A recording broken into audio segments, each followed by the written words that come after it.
नायब वज़ीर-ए-आज़म इशाक़ डार तकरीब से खिताब कर रहे हैं। आपको बरह रास्त लिए चलते हैं। Colleagues, ladies and gentlemen, Assalamu alaikum and very good afternoon. Indeed, it's a great pleasure to welcome you at the Ministry of Foreign Affairs. As you are aware, the entire Pakistani nation is commemorating the first anniversary of Youm-e-Marka-e-Haq. It marks a historic moment when our brave armed forces, with the resolute support of the entire nation, valiantly defended the sovereignty and the territorial integrity of Pakistan against unprovoked Indian aggression last year. The highly successful Operation Bunyadul Marsoos was not only a testimony to the professionalism, courage and determination of Pakistan's brave armed forces, but also an unequivocal message by the people of Pakistan that together they will thwart any attempt to undermine Pakistan's peace and prosperity. Excellencies, ladies and gentlemen, the Indian aggression against Pakistan last year was a highly provocative, irresponsible and reckless act of hubris that dragged the entire region to the brink of disaster. The Indian adventurism was preceded by what appeared to be a calculated escalation pattern involving allegations against Pakistan, inflammatory rhetoric, instrumenting the Islamophobic narratives of justifying hostility. Immediately after the Pahalgam incident on 22nd of April 2025, India in a knee-jerk response blamed Pakistan without presenting any credible evidence. Despite Prime Minister of Pakistan Mohammad Shahbaz Sharif's offer for a transparent and independent investigation, and despite repeated calls for restraint by the international community, the United Nations and the OIC, India chose the path of belligerence and aggression between the night of 6th and 7th of May last year. India deliberately targeted civilian areas under a false pretext, resulting in a martyrdom of innocent men, women and children. These actions also posed a grave risk to commercial air traffic, endangering thousands of passengers as several civilian flights were in the air at that time. The motive behind this brinkmanship, which placed millions of lives at risk, was to divert attention from India's state-sponsored terrorism and continued suppression of the rights of the self-determination in Indian illegally occupied Jammu and Kashmir. Above all, it was yet another irresponsible and dangerous ploy driven by narrow domestic political objectives.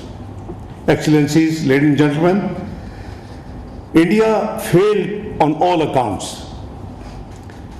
Acting under Article 51 of the UN Charter in self-defense, Pakistan, under the leadership of the then the Army Chief Sayyid Asam Munir, who is now the Field Marshal and the Chief, gave a determined and decisive response which was measured, collaborated and proportionate directly solely to military installations. Pakistan resounding success in drowning off several Indian fighters, jets and drones under the leadership of the Air Chief Marshal Zahir Ahmad Babar Sidhu, and the neutralization of multiple military targets is an indisputable reality.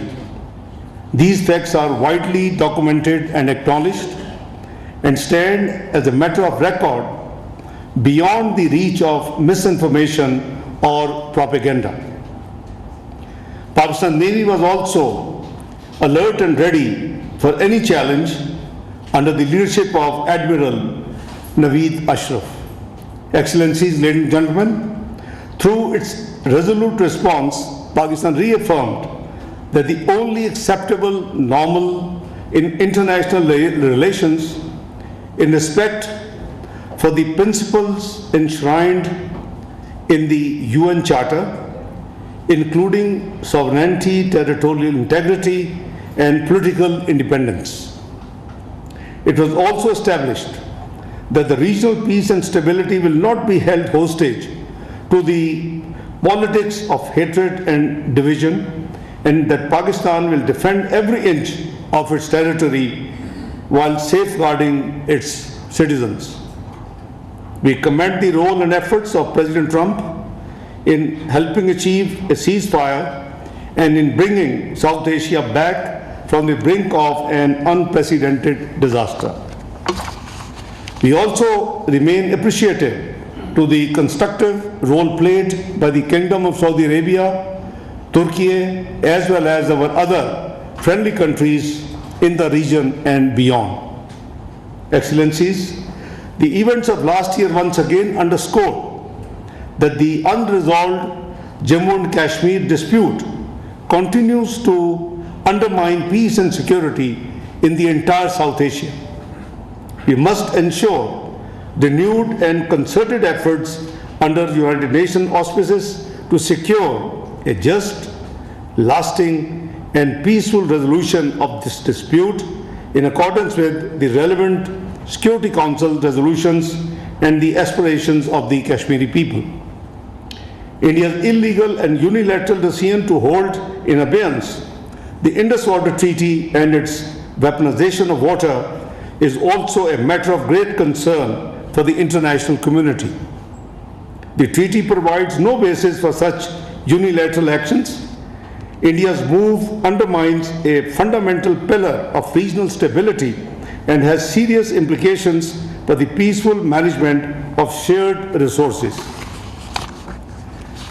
The National Security Committee of Pakistan made it very clear that any attempt to stop or divert the flow of water belonging to Pakistan under the Indus Water Treaty will be considered as an act of war. The UN Security Council convened close consultation under the agenda item, the India-Pakistan question, on 6th of May 2025 at Pakistan's request. Pakistan's position was reflected in the Council's deliberations as members expressed deep concern over the growing risk of escalation and emphasized the urgent need for restraint and de-escalation, including concerns regarding attempts to undermine the Indus Water Treaty. Excellencies, ladies and gentlemen, Pakistan's position also received an authoritative international validation in December 2025 when UN special rapporteurs and independent experts confirmed in a formally released report that India's use of force inside Pakistan following the 22nd of April Pahalgam incident violated international law and risked escalating a volatile region which could have a very serious conflict between the two nuclear armed states. Beyond India's unilateral decision to hold the Indus Water Treaty in abeyance and its attempt to politicize shared water resources, Pakistan has observed a concerning pattern of irregular and unexplained fluctuations in river flows over the recent period, raising serious questions regarding compliance with established treaty obligations. Earlier in April 2025, we have twice observed unusual abrupt variations in the flow of the river Chenab, first between 30th of April and 21st of May 2025, and then again between 7th and 15th of December last year. More recently, on 2nd of May 2026, the flow of the river Jhelum was observed to rise sharply within a short span of time before dropping again significantly within the same time.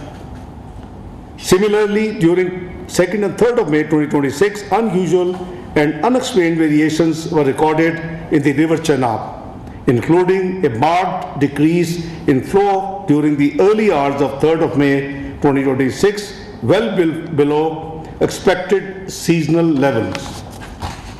Excellencies, ladies and gentlemen, these developments taken together reflect a worrying pattern of irregularity and underscore the urgent need for full transparency, uninterrupted data sharing, and strict adherence to all notification and operational obligations under the Indus Water Treaty.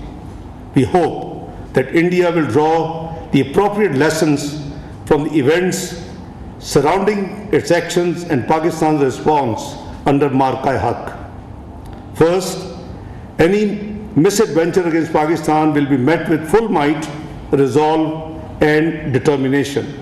Second, the legitimate struggle of the Kashmiri people for self-determination cannot be suppressed by the Indian occupation.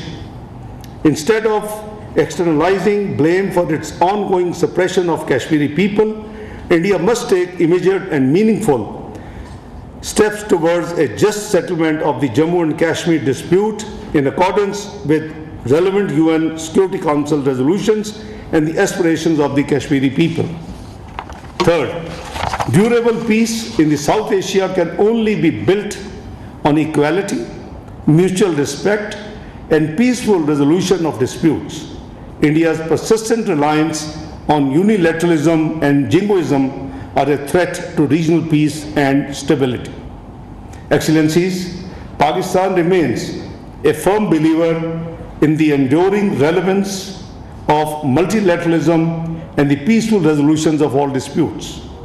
We support universal and consistent adherence to the principles of UN Charter, including self-determination, the non-use or threat of force, and the peaceful settlement of disputes. These principles are not only abstract ideals, these are essential foundations for sustaining global peace and stability.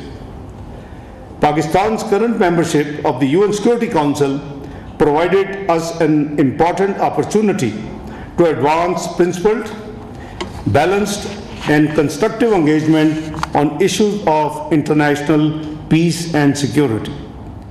As an elected member, Pakistan has focused on bridging divides, promoting dialogue, and strengthening the role of elected members through more transparent and inclusive working methods. During its presidency of the UN Security Council in July 2025, Pakistan convened a high-level ministerial debate on promoting international peace and security through multilateralism and the peaceful settlement of disputes. The unanimous adoption of Resolution 2788, after many years there was a unanimous resolution in the Security Council during our presidency, further underscored this commitment, marking a concrete outcome of its efforts to strengthen multilateral approach to conflict prevention and resolution. Pakistan has consistently emphasized that unresolved and protected disputes, particularly those involving foreign occupation or the denial of self-determination, remain among the gravest threats to the international peace. Excellencies, ladies and gentlemen, durable peace cannot be achieved through force or coercion. Justice, respect for fundamental rights, particularly the right of self-determination, the peaceful settlement of disputes, and the faithful implementation of the UN resolutions remain indispensable to sustainable global stability. Guided by these principles, Pakistan has actively worked to strengthen cooperation across multilateral platforms available on the globe. During our presidency of the Council, Pakistan convened a briefing on enhanced cooperation between United Nations and Organization of Islamic Cooperation (OIC), underscoring the importance of closer coordination among multilateral institutions in addressing shared challenges and advancing common objectives. At the regional level, Pakistan's engagement is anchored in the wide network of multilateral forums, including the OIC, the Economic Cooperation Organization (ECO), and the D8, which serve as important frameworks for promoting dialogue, cooperation, and shared development. Excellencies, ladies and gentlemen, Pakistan looks forward to assuming the upcoming ECO chairmanship of the Council of Foreign Ministers and the ECO Summit in 26-27. This will provide an important opportunity to further advance regional economic integration and connectivity. Pakistan also continues to play an active and constructive role within Shanghai Cooperation Organization (SCO). Pakistan will assume the chair later this year and will host the summit of the heads of state next year in 2027. Pakistan aims to deepen regional cooperation across Eurasia, particularly in trade, connectivity, security, and sustainable development. Building on these engagements, Pakistan is deepening its partnership with Central Asian states across diverse sectors, particularly in connectivity, trade, energy, cooperation, and infrastructure development. Excellencies, ladies and gentlemen, Pakistan's continued collaboration with its all-weather strategic partner China, including through the China-Pakistan Economic Corridor, generally known as CPEC, remains a key pillar of its regional connectivity agenda, contributing to shared prosperity, development, and economic integration. In parallel, Pakistan maintains a broad and constructive partnership with the European Union, encompassing political dialogue, trade, development, cooperation, and climate-related priorities, reflecting a shared commitment to stability, sustainability, and inclusive and shared growth. In Africa, Pakistan's engagement is rooted in historic ties of solidarity and shared struggles for self-determination and respect for sovereignty. Pakistan continues to advance for African perspectives to remain central in the Security Council's deliberations while supporting African-led peace and security initiatives, particularly those of the African Union and sub-regional organizations. Pakistan's peacekeepers serving under the United Nations have made and continue to make important contributions to peace and stability across the continent. Excellencies, ladies and gentlemen, Pakistan remains supportive of initiatives aimed at strengthening multilateral cooperation, including the Global Governance Initiative, which seeks to make the global governance system more responsive to the needs and aspirations of the developing countries while addressing shared global challenges. In the Middle East, Pakistan, together with other 8 Arab and Islamic countries, remains committed to advancing the comprehensive plan to end the Gaza conflict in line with Security Council Resolution 2803. In pursuance of this objective, Pakistan joined the Board of Peace in January 2026 when Prime Minister of Pakistan Shehbaz Sharif formally signed the Board of Peace document, which seeks to facilitate implementation of the Gaza peace plan and support the reconstruction of Gaza in the near future. Pakistan firmly believes that sustainable peace in the Middle East requires an end to occupation and the full and faithful implementation of agreed peace initiatives leading to the establishment of a sovereign, independent, viable, and contiguous state of Palestine based on pre-1967 borders with Al-Quds al-Sharif as its capital, an outcome that remains essential for lasting peace and stability in the region. Excellencies, ladies and gentlemen, Pakistan's constructive engagement in recent and ongoing efforts for promoting dialogue and de-escalation in the Gulf region reflects its consistent commitment to peace and stability.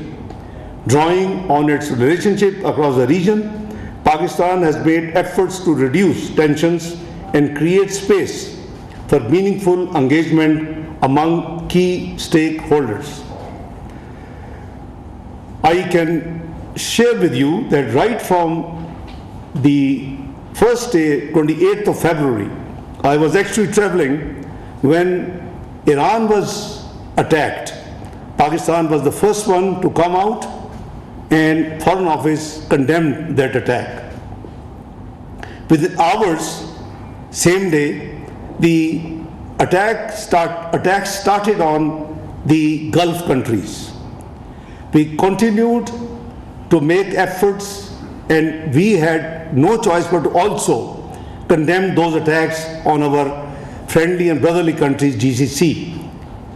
Since that day, we have been continuously making efforts with all the stakeholders, and particularly US and Iran, to sit and negotiate between them and reach to a truce and end this conflict.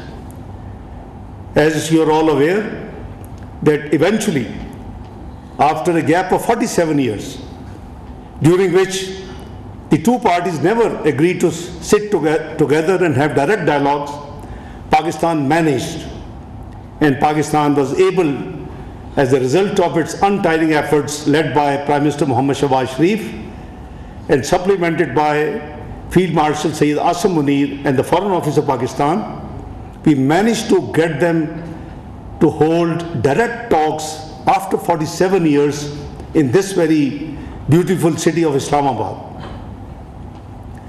It was a marathon session of 21 hours, which started in the afternoon of 10th and ended early hours of 11th of April. I'm happy to say that things proceeded and progressed very positively, but the parties needed to go back to their capitals and the leadership for the consultation. So they left on 11th. We as facilitator and mediator tried to do a duty for the region and beyond. I think they made very good progress by 11th morning, but as I said, they had to leave and consult. What did we achieve? At least, even before the negotiations started, we managed to convince for a ceasefire. So the ceasefire later on was extended, and a third extension, second extension, and a third extension. What is our objective and aim is to continue to convince both sides as an honest facilitator and mediator to negotiate and reach a peaceful settlement. This is need for the region, this is need for the globe, this is need, for the economy of the world. Whatever has happened so far, it has already dented your global GDP to a great degree. It's not me, it's the international financial institutions who are saying this thing. So, the way the prices of energy have shot up. The affordability of the common man has become fairly difficult. The supply chain has been disrupted. So, the end of this conflict is the goal and the aim. As facilitator, and I want to acknowledge all those countries, all the multilateral institutions who actually reached out to Pakistan and were kind enough to support this initiative, has expressed their willingness to assist wherever it is required. Since 28th of February, I as Foreign Minister of Pakistan have the pleasure of speaking to or receiving calls from 121 colleagues, my colleague foreign ministers. Between India and Pakistan you'll be amazed, my calls was around 60. It's already crossed the double of you can see the seriousness of Pakistan in making all the sincere efforts to get the two parties to reach to a truce and end this conflict, which is hitting almost everybody directly or indirectly in the region and beyond. So Excellency, I just wanted to avail this opportunity. Most of those calls are to my colleagues sitting here, in the Foreign Office to their foreign ministers or deputy prime ministers, my colleagues. And as I said, UN Secretary General, European Union Vice President, you name a country and it would be in our list. So the entire consultative process is aimed at getting this conflict over as soon as it can be done. So obviously it takes two to tango. We are doing our best and we are very hopeful that, God willing, Pakistan will succeed with the efforts, with the wishes, with the messages of all of your capitals. During this entire process, I had an opportunity. I was invited by my great friend, Foreign Minister Wang Yi, to Beijing for a day to consult on the matter. And I'm sure most of you would have seen during the one-day deliberations on this issue, conflict in the Middle East, US-Iran conflict, we managed to come up with 5 points peace initiative for the region, which actually was supported by dozens of countries over the phone, through the messages. Objective: just work for the global peace and bring back, the lost prosperity, the economic viability, within the reached prices of the energy, which has become almost doubled in this whole process.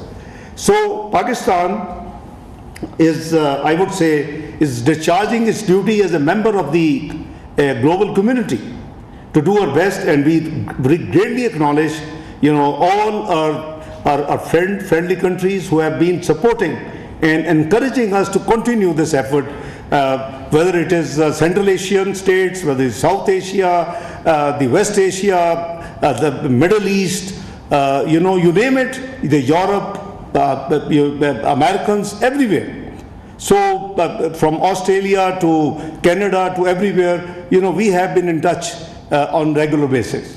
So objective is common, as that this this conflict ends in a dignified manner. It should be win-win, obviously, because of the sensitivity of the matter and the responsibility as a facilitator, mediator.